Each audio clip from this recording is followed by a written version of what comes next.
Welcome to Way Forward. Come on in and we'll take a look at Ducktales.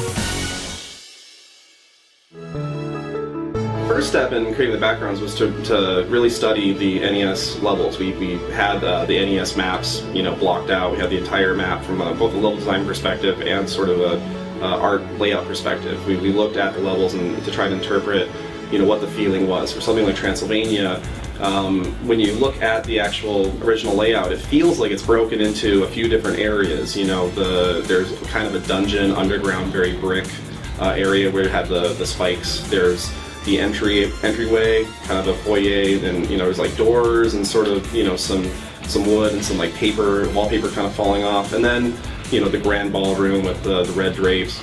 And so we really sort of broke down those sections and tried to break levels into 2 to 3 individual parts or pieces and unique tile sets. So in some levels, it is all just a big long either a series of rabbit trails or a big loops in on itself. And if you'd only know that you could start here and just wander in, you could get to the boss right away. And it seemed like, well, what we ought to do is make sure that players see a lot of the key or most memorable parts of the level. Like Transylvania would be kind of a shame if you never went and did the minecart. So we had this mechanism introduced early on to split up the nephews and have you go and find each one and put a kind of a mini boss there.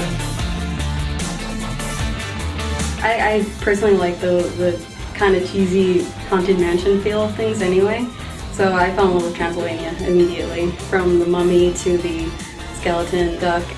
I always liked the Transylvania level in the original game. That I'd say was my favorite because I liked the music and I always liked the bad guys. I love the skeleton duck and the mummy duck. So I kind of gravitate towards that in the new game too. When we were first developing concepts and the look of the environments, we were having a hard time with our internal concept artists really trying to nail the Disney style.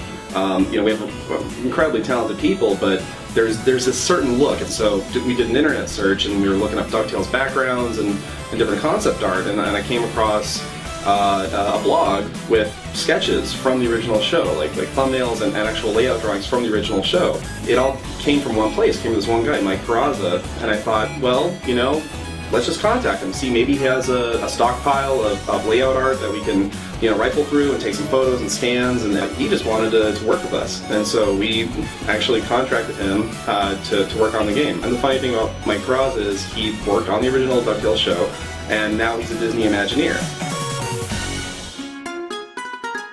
For the backgrounds, it was literally like taking, images right from the show and getting to convert them into these 3D environments.